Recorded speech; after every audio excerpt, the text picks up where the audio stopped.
Guys, this movie starts with a fat guy eating a Snickers. Okay, that's the first scene of this movie. That should tell you right off the bat that we're about to see some really dumb stuff in this movie. I'm going to do a brief spoiler here. Plug your ears if you want. It's okay. It's the first. There's really nothing to spoil in this movie. But the first scene literally takes place on a new island, apparently, John Hammond was right, spared no expense, because they have a whole other island where they were making dinosaurs that was not Isla Nublar, that was not Isla Sorna. I think it's called Hubert Island? That's lame. What a lame name. Anyway, this is where they do all the genetic manipulation to create, like, mutant dinosaurs.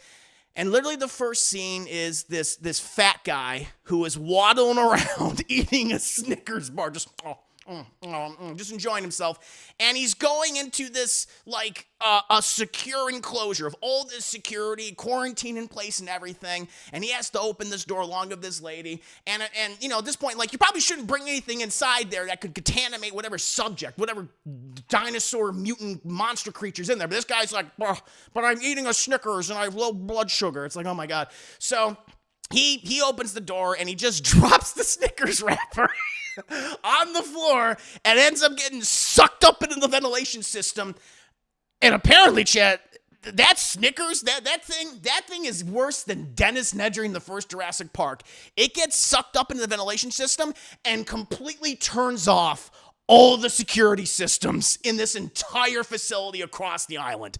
A fucking candy bar wrapper turns off the security for Jurassic Park. Spared no expense, my ass, John Hammond. Oh, Lord. Okay, chat. Let's go ahead and move on to my review for Jurassic World Rebirth. So, we have a new Jurassic Park movie in theaters right now.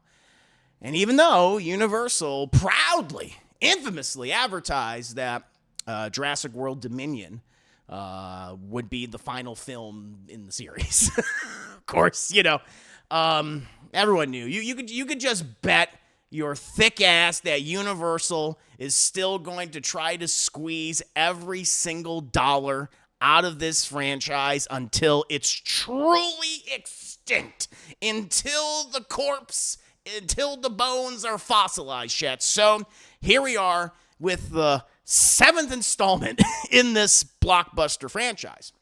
Does it manage to be better than the previous sequels that came before it?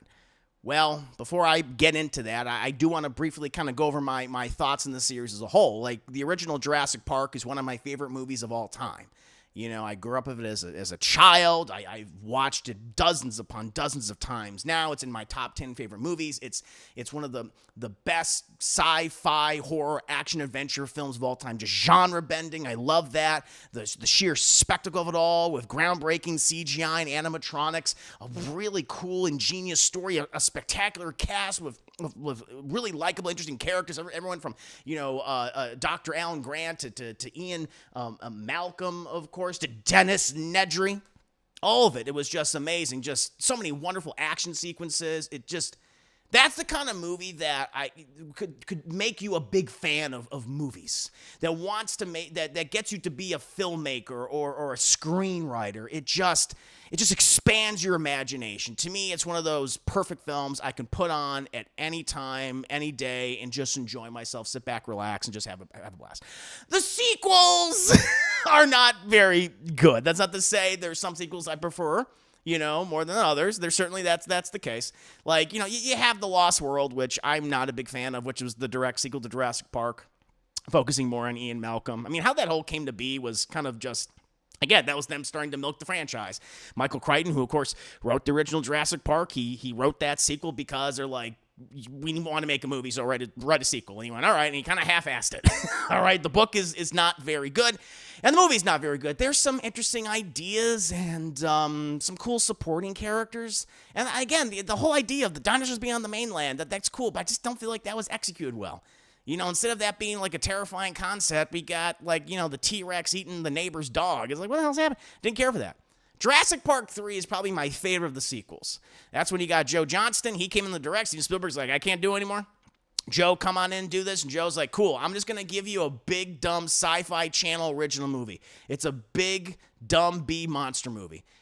You have some recognizable characters. There's Alan Grant. He's talking to a Velociraptor. The Velociraptor says, Alan, infamously, right? It's like, that was weird. But has some cool dinos in it. You get the whole sequence in the aviary cage. That was really cool with the pterodons. You get the Spinosaurus, who's pretty cool. And like pretty much the whole movie was just like, let's just get to the next action scene. And it's 90 minutes with credits, all right? It doesn't fucking waste your time. Dino action, there you go. Our characters making dumb decisions, no doubt about it. Is Pollux Troy from Face Off? Did he make a dumb decision stealing those raptor eggs? Absolutely. Did he endanger everybody? No question, chap. And we all hated him. I certainly did. But the movie also blames him for everything, all the misfortune. Again, it's simple, it's stupid, and it knows what it is, right? And then, the franchise took some time off, and then a decade plus later, you got the Jurassic World franchise. And the first Jurassic, it sounded intriguing initially. Like, the whole concept, the premise of the first Jurassic World, it's like, what if Jurassic Park worked? What if they actually got the theme park working?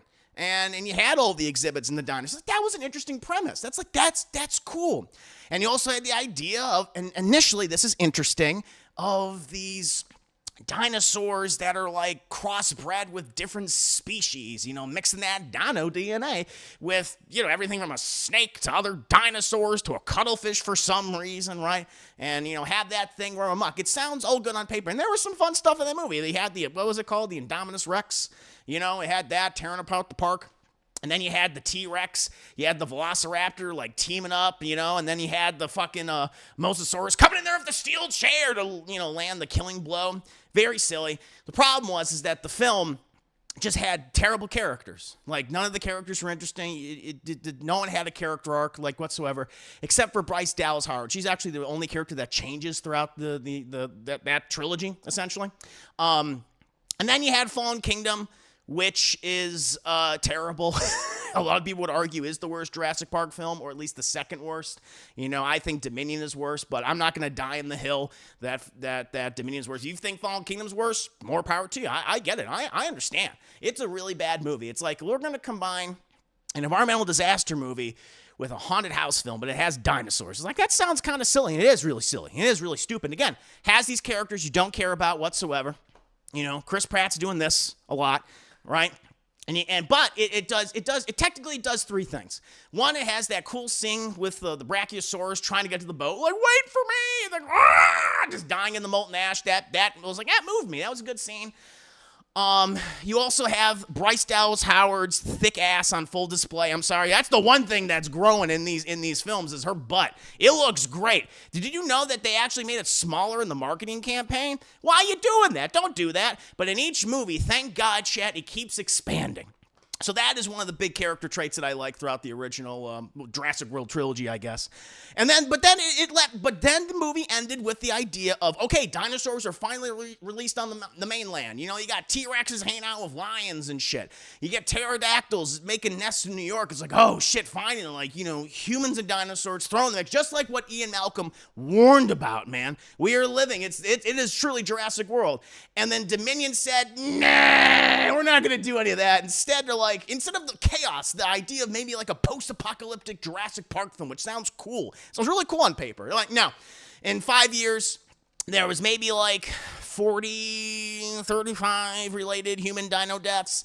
We just learned to get along with them. Like, what? Really, the whole movie's just about these giant grasshoppers that were made by Dotson. Dotson's here. No one cares about Dotson. Why are you bringing him back, Who is essentially Tim Cook from Apple, who wants to control food. I don't remember. And then you bring in the legacy characters and you give them nothing to do in those films. And you're already with the characters that you don't care, except Bryce Dallas Howard, because she's got a big butt, and I do like that. But outside of like that blind dinosaur, it did nothing. It did nothing. It's such a terrible, terrible sequel. But here we are with this latest installment, 3 years later, chap. Directed by Gareth Edwards, who, for those that don't know, I'm not the biggest fan of. His best movie, Rogue One, he actually didn't direct it. That was Tony Gilroy, but whatever. And it's also written by David Koepp, who did co-write the original Jurassic Park. It's like, oh, that's a good thing. But he's also written a lot of crap. including The Lost World, and more recently, things like the 2017 Mummy movie of Tom Cruise, and Indiana Jones and the Dial of Destiny. So that's kind of like all these things were concerning. Like initially, it's like, okay, they're doing the Jurassic Park movie. Apparently, they said it was going to be a little smaller. It's like in scope. It's like, oh, maybe they make it a horror. But then all these things, everything that they were saying, like we're going to get Gareth Edwards to direct, and then they were going to lean more into the nostalgia of the first movie. I'm just like, I really don't want you to do any of that. All right, but who knows? Maybe the movie's great. Maybe the movie's great, Chad. And like, you know what? Based on this synopsis, maybe they have something here. For those that don't know, the movie is essentially set. Most of the movie is essentially set 5 years after the events of Jurassic World Dominion. Not that it matters. Earth's changing climate has essentially decimated most of the dinosaur populations across the planet. They're all dying or dead, except the remote except remote areas around the equatorial island area. And you also have this InGen facility at this research outpost, which houses genetically mutated dinosaur species. You have this pharmaceutical giant, essentially, that dispatches this covert operations team to harvest the DNA from the largest surviving specimens. One of them, like a giant sauropod, the mosasaurus, and one of those pterodon things, in search of like a miraculous cure for various human diseases, specifically heart disease, right? Prolong, people's lives with that dino DNA. At the same time, during the expedition, our mercenary team, they encounter a family, shipwrecked civilians, whose boat was attacked by an aquatic dinosaur, the mosasaurus, forcing both groups to unite for survival. So, I'm not going to waste any more of your time, guys. This movie is a giant piece of shit. It is dino duty across the board, from its premise to its characters to its story. The movie hopes you don't have any active brain cells, because all it's doing is capitalizing on people's nostalgia for the original film, for the original Jurassic Park, literally recreating entire sequences from the first movie, referencing scenes throughout the entire franchise, putting in a shit ton of product placement for food and candy and toys, all that are by actors, giving either lifeless performances or annoying performances. That's the film. That's Jurassic World Rebirth. It's shitting out the afterbirth of what's left of this series. Guys, this movie starts with a fat guy eating a Snickers.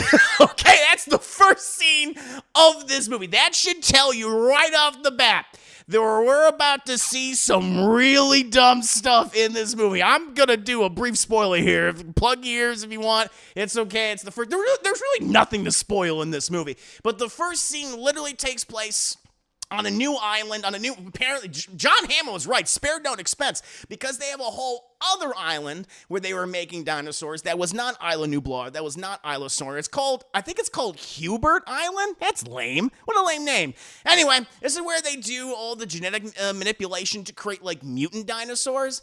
And literally the first scene is this fat guy who is waddling around eating a Snickers bar, just enjoying himself, and he's going into this like a secure enclosure of all this security, quarantine in place and everything, and he has to open this door along with this lady, and at this point, like, you probably shouldn't bring anything inside there that could contaminate whatever dinosaur mutant monster creatures in there, but this guy's like, but I'm eating a Snickers and I have low blood sugar. It's like, oh my god. So he opens the door and he just drops the Snickers wrapper on the floor and ends up getting sucked up into the ventilation system.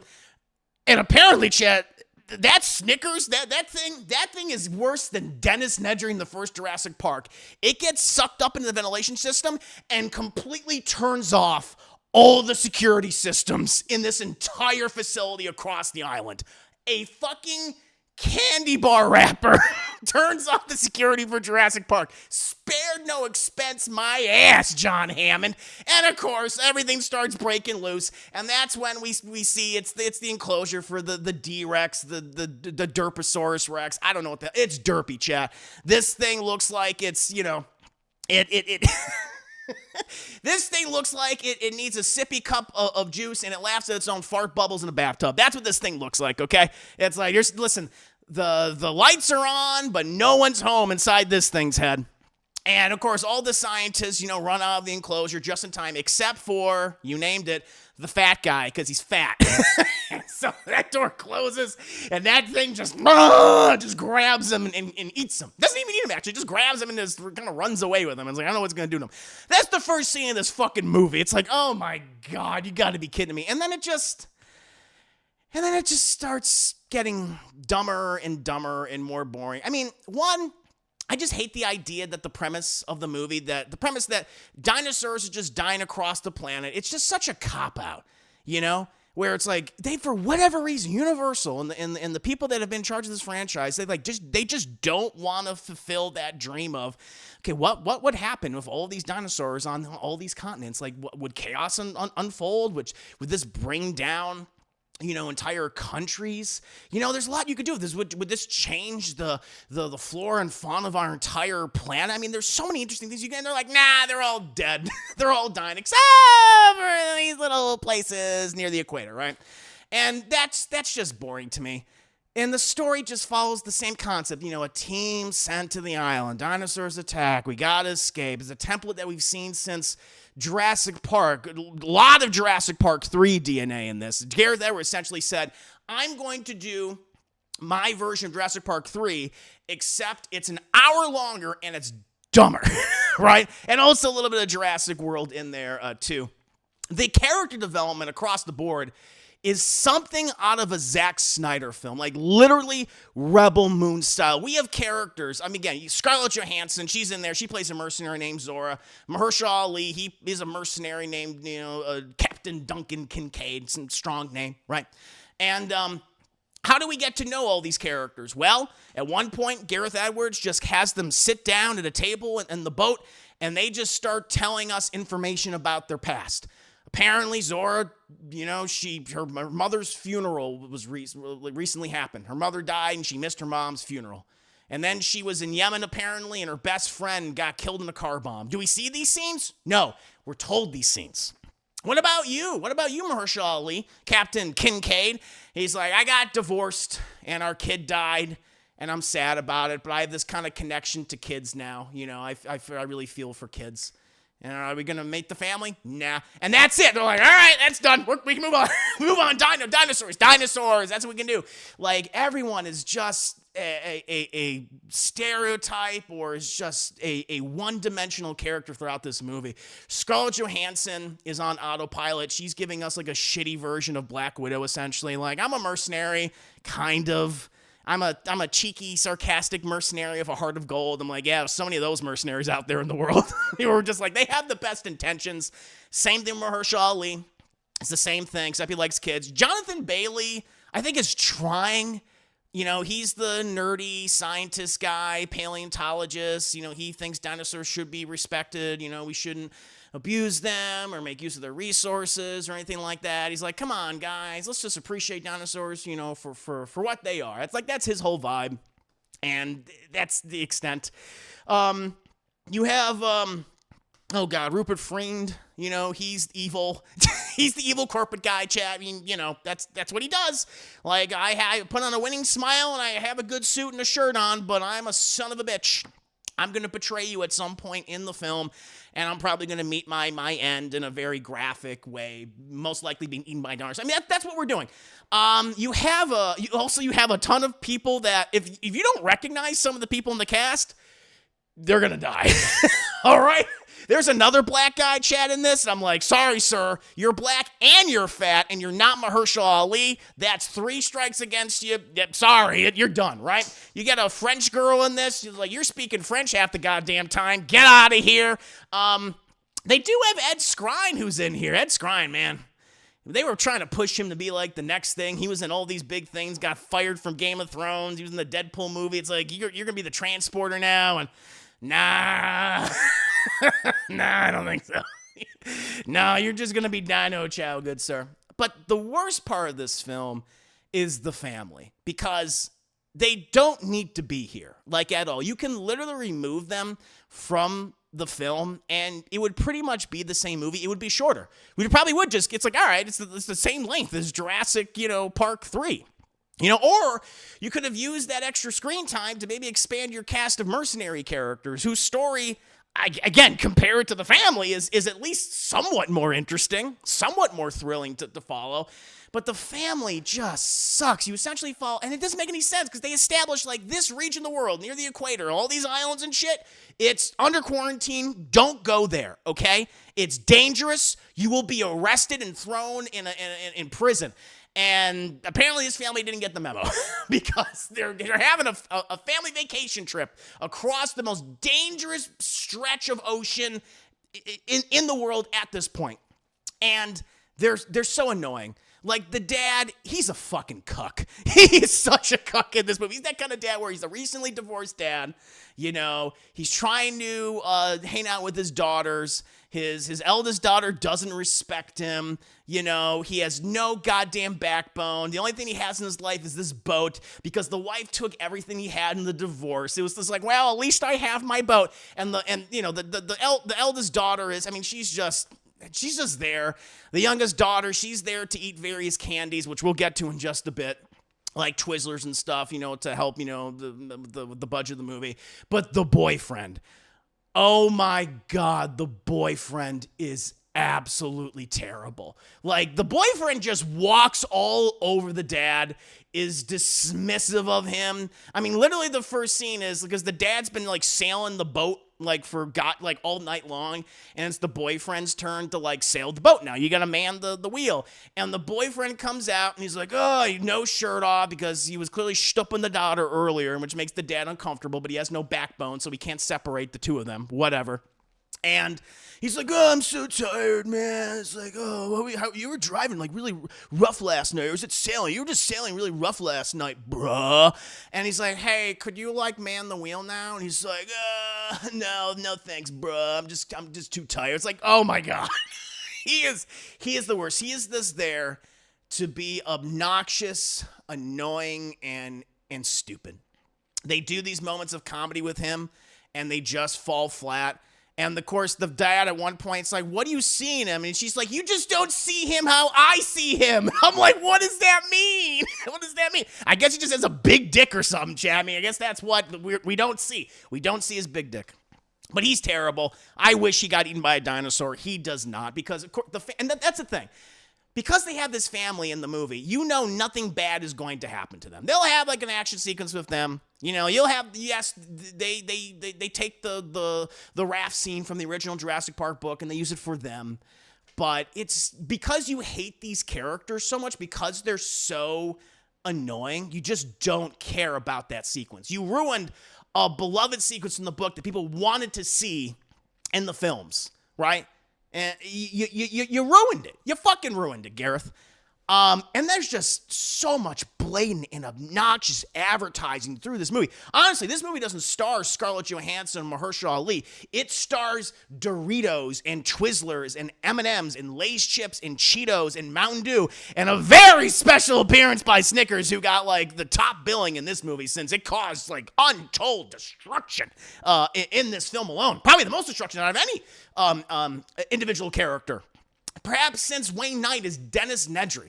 And there's like there's so many shots where they're just holding up where they'll put that logo. Make sure you're showing the Doritos logo. Make sure you're showing them. I want to see that red M&M and I want to see that yellow M&M. That's what I want to see, okay? I want to see Mountain Dew. I want to see Code Red and Baja Blast, all right? I want to see both those flavors on full display. You also, and everyone knows, in all the marketing, you saw that little dinosaur, baby dinosaur, the Aqualops, looks like a little baby Triceratops. I guess it's an Aqualops, chat. Who, the little girl in the movie, she kind of imprints on this thing and she names it Dolores. You're thinking like, oh, well, this thing is going to have some pivotal role in the film.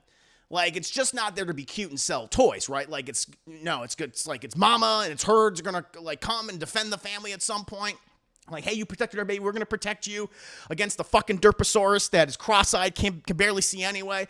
You're going to fight a pack of flying velociraptors, right? You're going to do that, right? No, it does not, chat. All it does is eat Twizzlers and drinks Mountain Dew. It drinks Baja Blast, chat. That's what it does, okay? That's all that fucking thing does. It's there to sell toys and be part of the marketing campaign. It serves no purpose. And it doesn't even make any sense. Like, at the end of the movie, it doesn't matter. Like, most of the cast survives, and they go off the island, and they take the little thing with them. They take the Aqualops with them. But at the beginning of the film, they literally said, the dinosaurs are dying off in all these other environments. So you're taken away from the place where it could survive. The little Dolores is going to die. It's like, well, what are you doing? Stupid.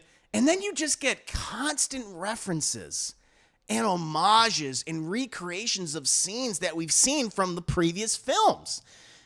Objects in the mirror closer than they appear is in this movie. You see an entire sequence involving, like, the sauropods with the swelling John Williams music, like in the original Jurassic Park. When we first saw a dinosaur, that Alan Grant's like, oh my God, it's a dinosaur. It's like they're in herds. They do travel in herds. Like, they do that again. You know, you have a raptors in the kitchen, and in this case, it's a convenience store, but it's the same shot where you see its feet, except it's CGI this time, and it's stepping on bottles of Mountain Dew. It's stepping on bottles of Code Red and Baja Blast, Chad. That's what it's doing, which then the little Aqualops Dolores was lapping up. It's, give me that sugar, baby. Give me that high fructose corn syrup. You get the flare distraction in this movie towards the end of the film, the same one that Ian Malcolm did, like, hey, and, you know, Alan's like, Ian, freeze! He's like, get the kids! It's the same scene! It's the same scene! You know, even the raft scene, they kind of, like, incorporate some elements from the scene where the T-Rex comes down through the car, the moonroof, the rooftop, and they do the same thing with the raft, where you have a character underneath it, and the T-Rex is like, fuck, what the fuck is this thing made of? I can't get through it. Same thing. And the mutant dinosaurs are lame. They're so lame in this movie. You get like, I mean, two main, there's a little couple ones in the background, but you get two main mutant dinosaurs. You get the ones that are just called mutodons, which are like flying velociraptors. They're essentially dragons in this movie. They're essentially dragons in this film. And that's the scene where they have it where they recreate the raptor scene in the kitchen. It's all that. And they fly around and stuff. And just to show you how much of a badass they are, they like kill a bunch of fucking velociraptors, saying like, hey, this is the cooler version of velociraptors, right, kids? Right? They're lame. And then you have the Derposaurus Rex, which I'm sorry, this thing sucks. It's only in the beginning of the movie for like when he eats the fat guy, the guy that ate the Snickers. It's like man eats Snickers, dinosaur eats man. And then it disappears for most of the film, and it doesn't come into the movie until like the last 15 minutes. So if you guys are thinking like, oh, it's gonna be like the Indominus Rex, it's just gonna be like, it's gonna be the constant fucking enemy throughout the entire. No, he's not really. He doesn't really come into the last 15 minutes, and he's just kind of lame. Like, this thing has worse eyesight than This thing can't see for shit. It's struggling, chat. It's like, could someone turn on a light so I can track you? I was very disappointed by this. I mean, I already didn't like it. I mean, it is truly a Derposaurus, chat. It's got that giant fucking head. You just know, like, you can imagine how it would hum the Jurassic Park theme, right? That's what it would do. There's no doubt about it. And a very rushed ending. Very rushed ending, because at one point, like, they're harvesting the DNA, the dino goop, because they want to, make billions, trillions off of it, mark it up at high prices, sell this medication to all these people who are being affected by all these various illnesses, ailments, right? But thanks to a motivational speech by John Bailey, he manages to convince these mercenaries, Scarlett Johansson and Mahershala Ali, like, why don't we just give it out for free? Put it out for free where everyone can just use it. And these hardened mercenaries who are killers, murderers, right? They went, yeah, that sounds good. I don't need any money. I don't need money at all. Let's release the cure for free. Just kind of undercutting what could have been like a kind of like a more powerful thematic moment about human greed. It's like, all right. As I've been saying for a very long time now, Gareth Edwards is a hack. David Koepp is spent as a writer. Just retire, dude. Rest on your laurels at this point. But I mean, the truth is, chat, we're probably going to get another one of these films anyway. And it'll probably be even dumber than this one. most likely. I mean, can I think of anything positive? I will say this. We do see the return of the Spinosaurus in this movie. Spinosauri? Spinosauruses? I don't know what the plural of Spinosaurus is. I'm going to say Spinosaur. We do see the return of them. They look different now, I guess, because they're supposed to be mutated. That's another thing. I just want to briefly say, like, they say that this island is supposed to be filled with all the rejects from Jurassic Park. These are the ones that are all fucked up. Like, these dinosaurs, they're derpy. But you also get some regular ones, though. Like, you have the T-Rex. Like, you have the sauropods. It's just like, you're telling me that they're supposed to be mutated, but there's regular ones here. So I'm confused. Again, they're just inconsistent with what they're saying in any given scene. Anyway, you do get a sequence with the Spinosaurs, and they're nasty. they're like, no, we don't fucking play around, man. we're gonna fucking get you. And I like it. They're sneaky in this. They're pretty sneaky. And I have to admit, if I said, like, what's my one scene? Like, in the same way that, like, I can point to the scene from Fallen Kingdom with that fucking Brachiosaurus, or perhaps the scene in Dominion with that creepy blind dinosaur trying to munch on Bryce Dallas Howard's caboose. I'm gonna say these Spinosaurus, which would be like, we're gonna get you. I did like them. They were pretty funny. They were having a good time. I wish they were more in the movie. I was like, yeah, we haven't seen these guys since 3. Let's play at these. Much more interesting, much more thrilling than Derposaurus Rex or these goddamn Unidons. Have a pack of Spinosaurus be the main enemies of a Jurassic Park film. Let's fucking go. And then bring back the old guy. Bring back the old timer from Jurassic Park 3. He's like, I'm here too. These are all my babies. I'm gonna feed them. Why not at this point? But other than that, man, whoo, baby, this is a stinker, chat. One of the worst Jurassic Park movies, which is saying something. Is it the worst? No. I still would argue Dominion is still worse. But I still think this is pretty bad. And we're just going to get another one. I mean, I think now what's most likely going to happen, I'm going to guess, is they're going to bring back the dino goop. And they're gonna start making like miracle cures with it, and then they're gonna finally do what one of the original ideas for Jurassic Park 4 was gonna be, which is the dino-human hybrids, where people start to fucking mutate the dinosaurs. Essentially, I think that's what they're gonna do. Yeah, that's my guess. I'm not basing it on anything. They don't do a hint like, oh, the DNA's bad. Like, it's just pure speculation. That's where I can see them going in the future now. But we'll see. Who knows? I don't know. I don't even know if we're going to see any of these characters again. I don't care to. I'm like, I'm good. I'm good. Maybe they'll have these all be more standalone. We'll see. But yeah, chat, that's my thoughts on Jurassic World Rebirth, Afterbirth, more like a terrible sequel. But what about you guys? Did you like the movie? You're thinking like, Chris, you're crazy, man. This is a great Jurassic Park movie. This is the best film since the first Jurassic Park. Were you more mixed? And been like, you know what? There's some things I like, some things I didn't. Or you're like me, where you're like, this is a piece of shit. Let me know.